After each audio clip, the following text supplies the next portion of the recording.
नमस्ते गाइस। और आज की फाइट वीडियो में सबसे पहले बात करते हैं इलिया टुपोरिया के बारे में, जहां पर रिसेंटली इलिया टुपोरिया का एक इंटरव्यू निकल के आया है और ये इंटरव्यू कोई 10-12 मिनट का होगा, बट जो इस इंटरव्यू को सुनने में मजा आया वो नेक्स्ट लेवल का था। इलिया टुपोरिया ने यहाँ पर जो कॉनर मैग्रेगर, उमा नुरमागोमेडोव और पैडी पिम्बलेट को रोस्ट किया है वो देखना बहुत अमेजिंग था। एंड ऑल्सो इसके ऊपर से उसने चार्ल्स ओलिवेरा एंड इस्लाम महाचेव की भी बात की है। तो इस पूरे इंटरव्यू के मेन पॉइंट्स को देखते हैं, और जिसको भी ये पूरा इंटरव्यू देखना है तो मैं लिंक डिस्क्रिप्शन में डाल दूंगा। ये काफी अमेजिंग इंटरव्यू है, डू वॉच इट। तो स्टार्ट करते हैं कि इलिया टुपोरिया ने इस्लाम महाचेव के बारे में क्या बोला। तो यहाँ पर इलिया से पूछा जाता है कि क्या वो इस्लाम महाचेव को वेल्टरवेट में सच में चेस करने वाला है, और फेदरवेट टू वेल्टरवेट 25 पाउंड्स का डिफरेंस है, तो क्या वो इतने ज्यादा वेट को पुट ऑन करके वेल्टरवेट में सच में फाइट करेगा। तो यहाँ पर इलिया कहता है कि पहले वो रियली चाहता था इस्लाम महाचेव के साथ फाइट करना, बट जैसे ही वो लाइट वेट डिवीजन में आया उसी टाइम पर इस्लाम महाचेव ने भी सोचा कि वो वेल्टरवेट डिवीजन में चले जाए, तो इसीलिए फॉर नाउ तो ये फाइट नहीं हो रही है। बट अगर इस्लाम महाचेव वेल्टरवेट का चैंपियन बन जाता है तो वो पूछना चाहता है व्हाई नॉट, वो क्यों ना वेल्टरवेट डिवीजन में जाए। और यहाँ पर वो नोटिस कर रहा है कि हर कोई लोग वेट की बात करते रहते हैं, बट फॉर एग्जाम्पल स्ट्रीट में कोई भी उसकी वाइफ को कुछ भी बोल दे तो क्या वो वहां पर उस पर्सन का वेट देखेगा, उसकी हाइट और रीच को देखेगा? नहीं, वो इन सब के बारे में जरा भी केयर नहीं करेगा, बल्कि वो ऑल इन चले जाएगा उस पर्सन पर। तो वो एग्जैक्टली फाइटिंग में भी यही मेंटालिटी को रखता है। अब इसके बाद बात आती है चार्ल्स ओलिवेरा की, जहां पर इलिया टुपोरिया बोलता है कि वो और चार्ल्स ओलिवेरा इस वे में सिमिलर हैं कि दोनों को ग्राउंड गेम आती है, बट डेफिनेटली जो खुद में ग्राउंड गेम है वो दोनों की डिफरेंट है। जहां पर चार्ल्स ओलिवेरा के जो सबमिशंस होते हैं लाइक आर्म ट्रायंगल, वो काफी डिफरेंट रहते हैं। और यहाँ पर इलिया टुपोरिया बात कर रहा होता है कि चार्ल्स ओलिवेरा अपनी बैक से सबमिशन को लगाता है, वेरएज़ अगर वो खुद की बात करे तो कोई भी उसे ग्राउंड में अभी तक ऐसे होल्ड नहीं कर पाया है, और फाइट में वो अपने ओपोनेंट को डोमिनेट करता है, और वो unlike Charles Oliveira top position से अपने ओपोनेंट्स को फिनिश करता है। अब यहाँ तक जो इलिया का इंटरव्यू चल रहा था वो नॉर्मल सा चल रहा था, बट इसके बाद इलिया टुपोरिया रोस्ट करने लग पड़ता है हर किसी को। जहां पर उमा नुरमागोमेडोव की बात आती है और रिपोर्टर इलिया टुपोरिया को बताता है कि उमर ने ये खुद बात बोली है कि हंटर कैम्पबेल खुद दागिस्तान आया था इस्लाम महाचेव को मनाने के लिए कि उसे अपनी बेल्ट को वेकेट करना होगा ताकि इलिया टुपोरिया लाइट वेट में बेल्ट के लिए फाइट कर पाए। तो यहाँ पर इलिया कहता है कि इसका तो यही मतलब हुआ कि यूएफसी ने इस्लाम महाचेव को फोर्स किया वेकेट करने का, और वो इतने टाइम से इस्लाम के बारे में यही तो बात कर रहा था कि enjoy life and do what you are told. इसके बाद फॉर सम रीजन इलिया टुपोरिया उमर को बोलता है उमनार, और एकदम से बोल देता है शाकाला का उमनार। मुझे ये काफी फनी लगा, इवन जो रिपोर्टर था वो भी हंसने लग पड़ा था। और इसके बाद बात करते हैं कॉनर मैग्रेगर की, जहां पर जिसे नहीं पता तो रिसेंटली कॉनर का इब्जा में एक इंसिडेंट हुआ है जहां पर उसने एक पर्सन को 2 पंचेस मारे हैं, और इतना क्लियरली नहीं दिखा, बट मुझे लगता है कि वो पर्सन नॉकडाउन हो गया था, स्प्लिट सेकंड के लिए नॉकडाउन हो गया था। तो यहाँ पर इलिया टुपोरिया कॉनर को रोस्ट करते हुए बोलता है कि क्या कॉनर की उसने क्लिप को देखा है जहां पर कॉनर मैग्रेगर एक एवरेज मैन को 2 क्लीन पंचेस मारता है, और तब भी वो उस पर्सन को नॉकआउट नहीं कर पाया। 2 पंचेस लेने के बाद भी वो पर्सन नॉर्मल वॉक ऑफ कर जाता है, लाइक उसे पंचेस को कोई असर हुआ ही नहीं था। इसके बाद आते हैं मेन फाइटर के बारे में, जिसके ऊपर इलिया टुपोरिया वेंट ऑल थ्रू,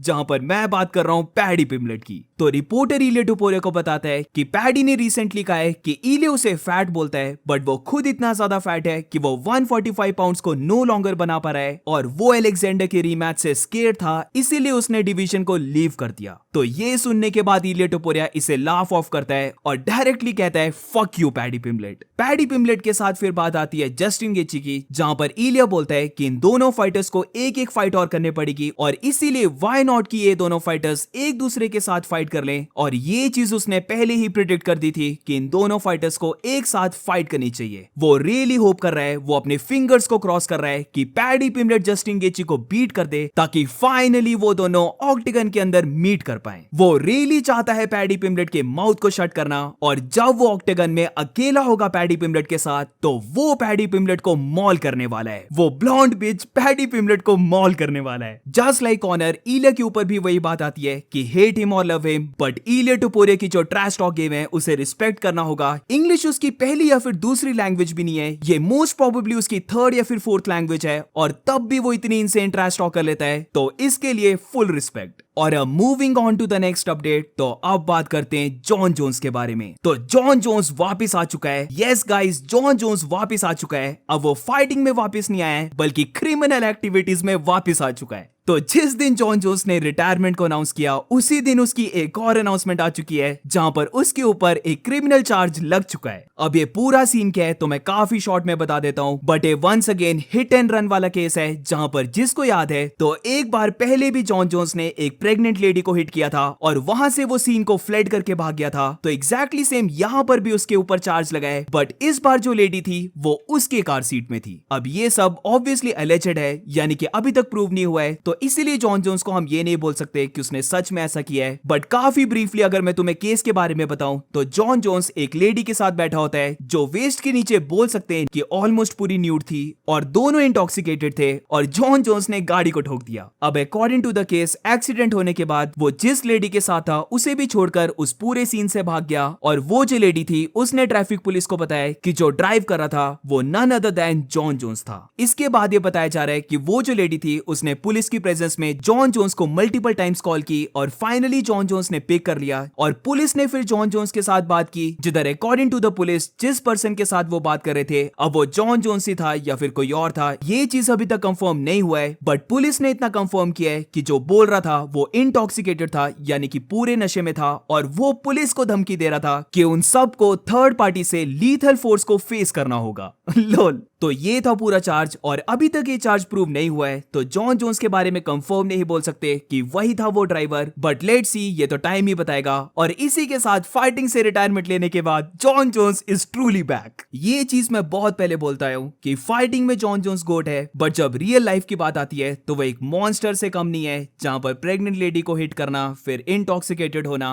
फिर अपनी वाइफ को अपने चिल्ड्रन के सामने बीट करना और बार बार चार्जेस लगना, कोर्ट जाना, और अब ये वाला न्यू केस अगर ये प्रूव हो जाता है तो बेसिकली यहाँ पर वो अपनी वाइफ को चीट कर रहा था और वंस अगेन एक्सीडेंट में था वो। तो ऑफ कोर्स इसमें किसी को डाउट नहीं होना चाहिए कि फाइटिंग में जॉन जोन्स गोट है, बट रियल लाइफ में ही is not really a good person. Anyways, moving on to the next update. तो अब बात करते हैं new undisputed heavyweight champion Tom Aspinall के बारे में। तो टॉम एस्पिनल की रिएक्शन वीडियो आ चुकी है जहां पर उसने अपने यूट्यूब चैनल पर इस वीडियो को डाला है और वहां पर उसने बेसिकली अपनी जर्नी को बताया है, बट एंड में उसने जॉन जोन्स की रिटायरमेंट के ऊपर रिएक्ट किया है और वो खुद के बारे में कहता है कि हेवीवेट डिवीजन का न्यू ईरा स्टार्ट हो चुका है। वो एक एक्टिव चैंपियन रहना चाहता है, उसके लिए जितना पॉसिबल होगा एक्टिव रहना वो उतना ही रहेगा, क्योंकि वो बनना चाहता है greatest heavyweight champion of all time. और अब मूविंग ऑन, तो जॉन जोन्स और टॉम एस्पिनल की थोड़ी सी और बात कर लेते हैं, जहां पर डैना वाइट का एक और इंटरव्यू आता है और यहां पर डैना वाइट ने फिर से एक बार कंफर्म कर दिया कि John Jones versus Tom Aspinall की फाइट डन डील थी। जितने भी जॉन जोन्स ने पैसे को मांगा था जो वो डिजर्व करता था, उन्होंने उस अमाउंट को पे करने के लिए एग्री कर लिया था। जॉन जोन्स ने भी मनी को एक्सेप्ट कर लिया था, उसने फाइट को एक्सेप्ट कर लिया था। बट डैना वाइट यहां पर कहता है कि अचानक से जॉन जोन्स को क्या हुआ ये तो उसे भी नहीं पता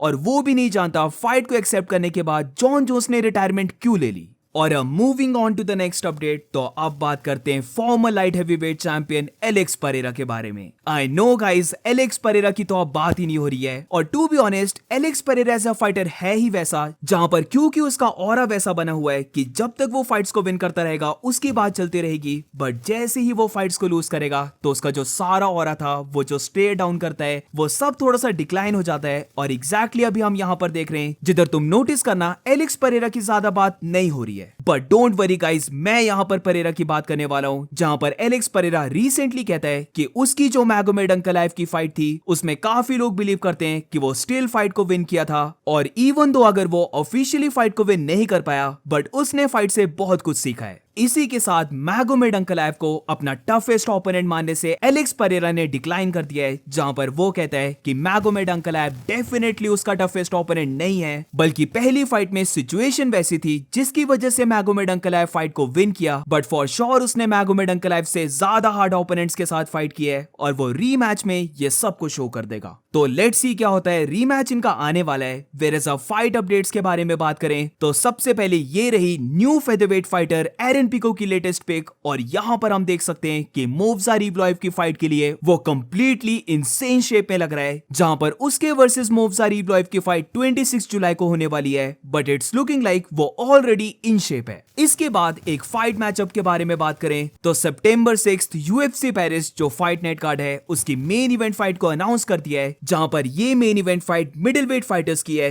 जिधर नसरुद्दीन इमावोव फाइट करने वाला है कायो बोहालियो के साथ। फाइनली नसरुद्दीन नसरुद्दीन ने कायो बहालियो के कॉल आउट को एक्सेप्ट कर लिया है, जहां पर जो नहीं जानता तो कायो बहालियो कपल ऑफ मंथ से नसरुद्दीन को बार बार कॉल आउट कर रहा था, बट नसरुद्दीन इस फाइट को एक्सेप्ट नहीं कर रहा था क्योंकि उसे लगा कि वो UFC 319 की जो ड्रिकस डुप्लेसी और हामजा चिमाएव की फाइट होने वाली है उसका बैकअप फाइटर बन सकता है। बट अब क्योंकि UFC ने इस चीज को डिक्लाइन कर दिया है तो अब नसरुद्दीन इमामोव ने कायो बहालियो की फाइट को एक्सेप्ट कर लिया है और ये फाइट अब डेफिनेटली होने वाली है फॉर द नंबर 1 कंटेंडर, जहां पर जो भी इन दोनों में से फाइट को विन करेगा वो फ्यूचर में फाइट करेगा ड्रिकस डुप्लेसी और हामजा चिमाएव के विनर से। एंड दैट्स इट गाइस, आज की फाइट वीडियो में बस इतना ही। अगर तुम्हें वीडियो अच्छी लगी हो तो please make sure to like subscribe. मिलते हैं नेक्स्ट वीडियो में।